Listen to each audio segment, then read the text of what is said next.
ফাঁদে পড়েছেন সেনাপ্রধান ওয়াকারুজ্জামান। আর দু নৌকায় পা রেখে চলার অভিনয় করে পার পাওয়া যাবে না। এখন নিজেকে বাঁচাতে একটা পথ তাকে নিতেই হবে। বাংলাদেশের রাজনীতিতে ঝড় উঠেছে গত বছর জুলাই থেকে। কোটা বিরোধী আন্দোলন কিভাবে আন্তর্জাতিক শক্তির ষড়যন্ত্রে শেখ হাসিনার উৎখাত আন্দোলনে পরিণত হয়েছিল সেই আলোচনা এখন অপ্রয়োজনীয়, কারণ বাংলাদেশ শুধু নয়, বিশ্বব্যাপী মানুষ জেনে গেছে শেখ হাসিনার সরকারকে কারা ফেলেছে ও কেন ফেলেছে, এবং তারপর থেকে ঝড় থেমে যাওয়ার পরিবর্তে আরো বেড়েছে। গত 15 মাসের বাংলাদেশ যেন অশান্ত সমুদ্রে হাল ভাঙা একটি নৌকা, এবং বাংলাদেশের মানুষ সেই ডুবন্ত নৌকার অসহায় যাত্রী। এরই মধ্যে কথা চলছিল নির্বাচনের, গণতন্ত্রের পথে ফিরে আসার রোডম্যাপের আশায় মানুষ শান্তির শ্বাস নেবে যখন আশা করছিল, তখন আরেকটি ঘটনা এসে দেশকে আরো লণ্ডভণ্ড করে দিল। এবারে ঝড় হাসিনা পরবর্তী গত 15 বছরের মধ্যে প্রবলতম।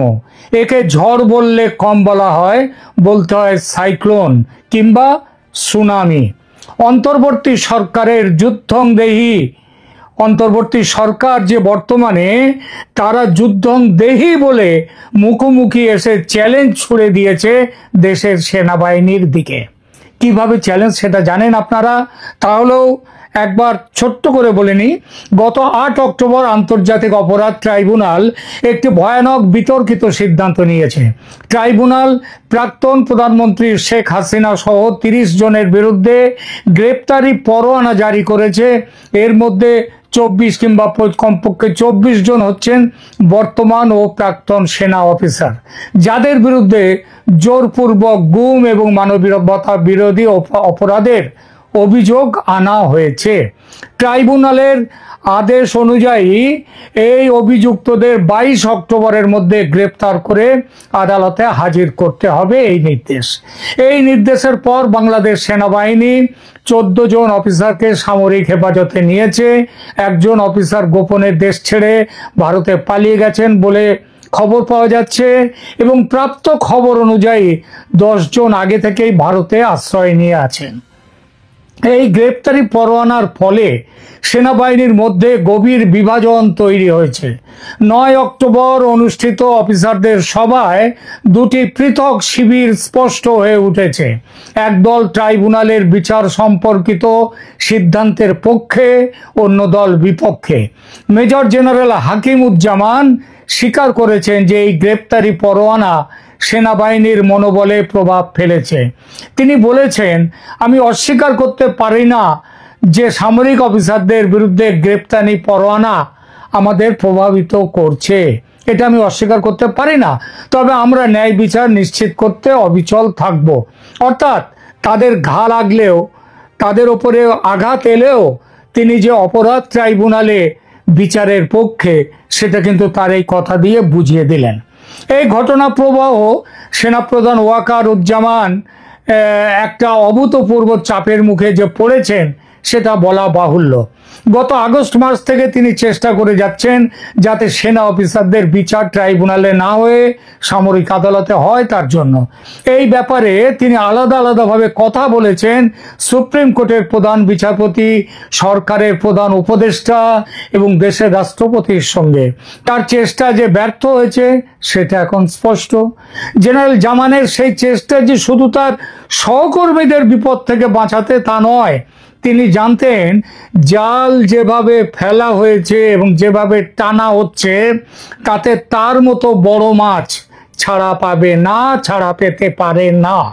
বিশেষত তিনি যখন শেখ হাসিনার মনোনীত সেনাপ্রধান, তার বিরুদ্ধে আরো অভিযোগ 5 আগস্টে তার বাহিনী আন্দোলনকারীদের ওপর গুলি চালাতে অস্বীকার করেছিল বটে, কিন্তু সেটা ওই 5 আগস্টের দিন। তার আগে 3 তারিখ 4 তারিখ তাদের জমায়েত, তাদের উপরে কিন্তু গুলি চলেছে এবং মানুষও মারা গেছে। সুতরাং পুলিশের মহানির্দেশকের বিরুদ্ধে যদি গুলি চালানোর অভিযোগে, মানুষ মারার অভিযোগে তার বিরুদ্ধে গ্রেপ্তারি পরোয়ানা জারি হতে পারে, তাহলে তাহলে সেনাপ্রধান ওয়াকারুজ্জামান ছাড়া পাবেন কি করে? এবং তার তো আরো অপরাধ আছে। সবচেয়ে বড় অপরাধ, প্রধানমন্ত্রীকে দেশ ছেড়ে ভারতে আশ্রয় নেওয়ার ঘটনায় তার ভূমিকা। তিনি পরবর্তী সময়ে সেদিনই বিকালে তিনি ভান করেছিলেন যেন শেখ হাসিনার দেশ ছাড়ার বিষয়টি তিনি জানতেন না। কেন এই ভানটা করেছিলেন? কারণ তার ভয় ছিল যে এটা জানলে জামায়াত খুব রেগে যাবে। কারণ তিনি তো জামায়াতের সঙ্গেই ছিলেন, জামায়াতের সঙ্গেই আছেন। আর এটাও জানতেন যে জামায়াত তাদের নেতাদের মৃত্যুদণ্ডের বদলা নিতে হাসিনাকে হত্যা করবে। যেভাবে 15ই আগস্ট 1975 নিহত হয়েছিলেন শেখ মুজিবুর রহমান, সেভাবেই এখানে তার থেকেও আরো খারাপভাবে জনতার হাতে তাকে খণ্ড বিখণ্ড করা হবে, এইটাই ছিল প্ল্যান।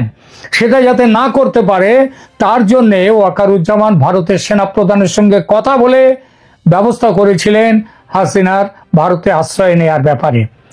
ওয়াকারুজ্জামান ভেবেছিলেন দেশে দ্রুত নির্বাচন হবে এবং তার জবাবদিহির প্রশ্ন উঠবে না, কারণ তিনি সেনাবাহিনীকে গুলি চালাতে নিষেধ করেছিলেন, বিরত রেখেছিলেন।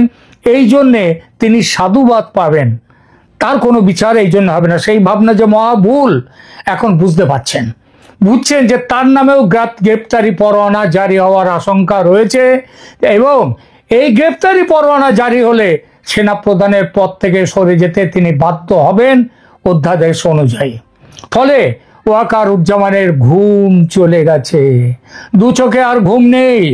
এই পরিস্থিতিতে তিনি বুঝতে পেরেছেন যে পরোয়ানা আসতে চলেছে তার নামেও, এবং ট্রাইব্যুনালের চিফ প্রসিকিউটর তাজুল ইসলাম যেভাবে আটঘাট বেঁধে এগোচ্ছেন, তাতে ওয়াকারুজ্জামান ছাড়া আর দেরি করলে তার অবস্থান, তাদের ওয়াকারুজ্জামান জানেন যে দেরি করলে তার অবস্থান আরো দুর্বল হয়ে পড়বে। তাজুল ইসলাম যে এমন একটা দিকে যেতে পারেন সেটা বুঝতে পারছিলেন না ওয়াকারুজ্জামান, এমন নয়। এই জন্যই এই সরকারের বদলে নির্বাচিত সরকারের জন্য উতলা হয়ে উঠেছিলেন তিনি, কারণ এই সরকারে তো কোনো আইন কানুন নেই। যেভাবে সরকার চলছে এখানে তো আইনের শাসন নেই, সংবিধানের বিধান নেই।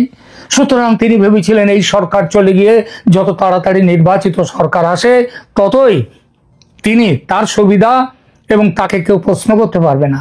গত বছর সেপ্টেম্বরে যেদিন জাতিসংঘের সাধারণ সভায় যোগ দিতে ইউনূস বিমান ধরেছিলেন, গত বছর সেপ্টেম্বরে 24-এ, সেদিন ওয়াকারুজ্জামান সংবাদ সংস্থা রয়টার্সকে দেয়া এক সাক্ষাৎকারে নির্বাচনের কথা বলেছিলেন, দ্রুত নির্বাচনের কথা, যার উত্তরে ইউনূস বলেছিলেন, মানে খুবই বাজেভাবে ইউনূস তাকে তার উত্তর দিয়েছিলেন। তিনি বলেছিলেন নির্বাচন কবে হবে সেটা দেখার দায়িত্ব তার সরকারের, সেনা প্রধানের নয়। অর্থাৎ সেনা প্রধানের জায়গাটা তিনি কিন্তু আসল জায়গাটা সেদিনে তিনি নির্দিষ্ট করে দিয়েছিলেন। আবার এই গত মে মাসে জেনারেল জামান স্পষ্টভাবে জানিয়ে দিয়েছিলেন যে ডিসেম্বরের মধ্যে নির্বাচন অনুষ্ঠিত হতেই হবে। তিনি বলছিলেন কেবল একটি নির্বাচিত সরকারই দেশের ভবিষ্যৎ নির্ধারণ করতে পারে। এই বক্তব্য তিনি দিয়েছিলেন হিউম্যান করিডোর, চট্টগ্রাম বন্দর, সেন্ট মার্টিনস আইল্যান্ড এগুলো আমেরিকার দখলে যাওয়ার প্রসঙ্গের উল্লেখ করে, যদিও আমেরিকার নাম তিনি সরাসরি করেননি। যদিও এই কথা বলার পরেই এই বক্তব্যের প্রতিক্রিয়ায় ইউনূস পদত্যাগের ইচ্ছাও প্রকাশ করেছিলেন, যদিও পরে তা প্রত্যাহার করেও নেন। তবে সেনাবাহিনীর সাথে ইউনূসের সম্পর্কের অবনতি স্পষ্ট হয়ে উঠেছে। তারপর থেকে আরো পয়েন্ট অফ নো রিটার্নে চলে যাওয়ার মতো জায়গায় চলে গেছে। এই পরিস্থিতিতে ইউনূস সরকার বিদেশি ষড়যন্ত্র, আরো পরিষ্কার করে বললে ভারতীয় ষড়যন্ত্র এবং পরাজিত শক্তিদের ষড়যন্ত্র, অর্থাৎ আওয়ামী লীগের ব্যাপারে অভিযোগ তুলে জনসমর্থন পাওয়ার চেষ্টা করছেন ইউনূস সরকার। তার সমর্থকরা রাস্তায় নেমে আন্দোলন করার প্রস্তুতিও নিয়েছিল, যদিও সে আন্দোলনের পিছনে জনতার সমর্থন যে প্রায় না থাকার মতো, সেটা দেখে পিছিয়ে এসেছে জন আন্দোলন থেকে। তবে ওয়াকারুজ্জামান যে ভারতের সঙ্গে এবং আওয়ামী লীগের সঙ্গে সম্পর্কে আছে এমন একটা সন্দেহ ইউনূস সরকারের যে থিঙ্ক ট্যাঙ্ক যারা এই সব কিছু করছে তাদের কাছে কিন্তু স্পষ্ট। আরো বিপদের কথা, ওয়াকারুজ্জামানের পক্ষে যেটা আরো বিপদ, সেটা হলো তার হিউম্যান করিডর, চট্টগ্রাম বন্দর, সেন্ট মার্টিনস আইল্যান্ড, এইসব নিয়ে তার যে অবস্থান, সেই অবস্থান আমেরিকাকে ভীষণভাবে ক্ষুব্ধ করে দিয়েছে, বলা যায় ক্রুদ্ধ করে দিয়েছে ওয়াকারুজ্জামানের ওপর। হাসিনার পতনের সময় ওয়াকারুজ্জামানকে আমেরিকা ব্যবহার করেছে ঠিকই, কিন্তু তাদের স্বার্থে ঘা লাগতেই সেনাপ্রধানকে শিক্ষা দিতে মনস্থ করে নিয়েছে তারা। সেনাপ্রধানের রাশিয়া যাত্রা, চীন যাত্রাকে ভীষণ রকমের সন্দেহের চোখে দেখেছে আমেরিকা। আমেরিকা মুখে যাই বলুক, নিজেদের স্বার্থের জন্য দ্রুত নির্বাচন এবং আওয়ামী লীগকে নিয়ে নির্বাচন চায় না।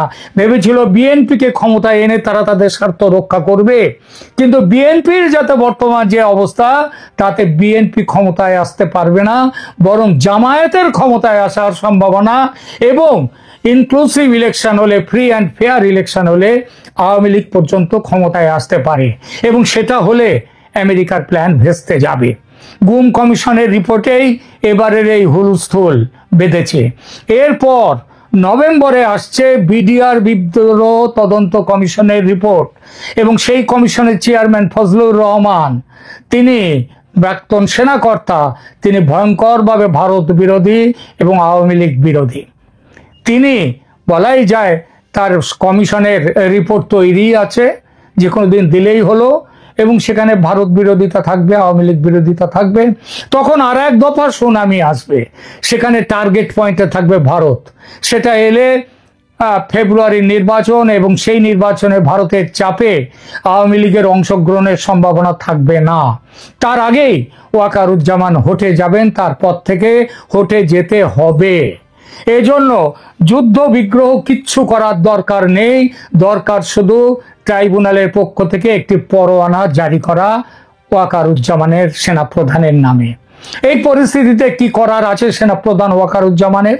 তাকে আর অপেক্ষা করার সুযোগ আছে, যেটা তিনি ভাবছিলেন এতদিন পর্যন্ত যে নির্বাচন হলে সব ঠিক হয়ে যাবে, তাকে আর কেউ কিচ্ছু ধরতেও পারবে না, তিনি তার শপথে থাকবেন? সেই সুযোগটা আর নেই। তিনি জানলেন, এখন জানছেন যে তার নিজের নামেও গ্রেপ্তারি পরোয়ানা আসতে পারে যে কোনো মুহূর্তে। সেনাবাহিনীর মধ্যে বিভাজন বাড়ছে, যত দেরি করবেন তত তার কমান্ড দুর্বল হবে। ইউনূস সরকার এবং জাতীয় জামায়াত এনসিপি ক্রমশ শক্তিশালী হবে এবং নির্বাচন বাতিল হয়ে যাবে। সুতরাং সেনা অ্যাকশনে নামতেই হবে ওয়াকারুজ্জামানকে, আর সেটা নামতে হবে তার নিজের নামে ট্রাইব্যুনালের পরোয়ানা জারি হওয়ার আগেই। বিভিন্ন সূত্র থেকে জানতে পেরেছেন তিনি যে 150 জন সেনা অফিসারের নাম গ্রেপ্তারের তালিকায় রয়েছে, যার মধ্যে থাকতে পারে তার নিজের নামটিও। এখন না থাকলেও খুব শিগগির চলে আসবে, তার নাম আসতেই হবে। নভেম্বরের বিডিআর বিদ্রোহ তদন্ত কমিশনের রিপোর্ট প্রকাশের আগে যদি তিনি কোনো ব্যবস্থা না নেন, তাহলে আর তার হাতে সময় থাকবে না।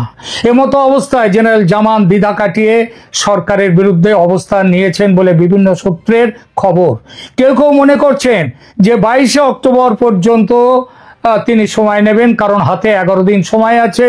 ওই দিন সেনা অফিসারদের গ্রেপ্তার করে আদালতে তোলার কথা। ওই দিন কি হয় আদালতে, সেটা দেখে পরবর্তী করণীয় কি সেই সিদ্ধান্ত নেবেন ওয়াকারুজ্জামান। মানে তিনি এখনো তার আশা আছে না, ওই যে আশায় বাজে চাষা, তো উনি তো এখনো সেই আশায় আছেন। কিন্তু অনেক বিশ্লেষক মনে করেন যে সেনাবাহিনী আর অপেক্ষা করবে না এবং ওয়াকারুজ্জামানও আর অপেক্ষা করবেন না, কারণ যত দেরি হবে ওয়াকারুজ্জামানের অবস্থান তত দুর্বল হবে। এই মুহূর্তে সেনাবাহিনীর মধ্যে তার নিজের গোষ্ঠীর সঙ্গে আওয়ামী লীগপন্থী ও ভারতপন্থীদের পাবেন তিনি, দেরি করলে সেটা নাও পেতে পারেন। তখন যত দেরি করবেন পাকিস্তানপন্থী গোষ্ঠীতে, তত সেখানে তারা শক্তিশালী হবে। এই সংকটের মধ্যে জেনারেল জামান ভারত সফর বাতিল করেছেন। তিনি নয়াদিল্লিতে অনুষ্ঠিত হতে যাওয়া সন্ত্রাস বিরোধী সম্মেলন এবং জাতিসংঘের শান্তিরক্ষা বাহিনীর প্রধানদের সম্মেলনে যোগ দেবেন না। পরিবর্তে তিনি ভেবেছিলেন সৌদি আরব সফর করে অন্য কিছু করার একটা পরিকল্পনা, যদিও সেটিও বাতিল হওয়ার মুখে। বর্তমান অবস্থা বিবেচনা করলে বলা যায় যে আগামী সপ্তাহে অর্থাৎ 12 তারিখে যে নতুন সপ্তাহ শুরু হচ্ছে সেখান থেকে 18 থেকে 19 তারিখ পর্যন্ত এই সপ্তাহে নিষ্পত্তিমূলক কিছু ঘটতে পারে, বড় কিছু ঘটতে পারে বাংলাদেশে। সেনাপ্রধান জামান জানেন যে এই মুহূর্তে তার 3টি বিকল্প রয়েছে। 1, সরকারের বিরুদ্ধে সরাসরি পদক্ষেপ নেওয়া। 2, নির্বাচনের জন্য চূড়ান্ত চাপ প্রয়োগ করেও যখন কাজ হলো না তখন নির্বাচনের কথা না ভেবে সম্মুখ সমরে নেমে যাওয়া। এবং তৃতীয়ত, নিজের অবস্থান রক্ষার জন্য যত রকম ভাবে কৌশলগত পদক্ষেপ গ্রহণ করা যায় সেগুলো নেওয়া। যুদ্ধে দ্রুত এবং সঠিক সিদ্ধান্ত না নিলে, সঠিক সময়ে সঠিক সিদ্ধান্ত না নিলে পরাজয় অনিবার্য হয়।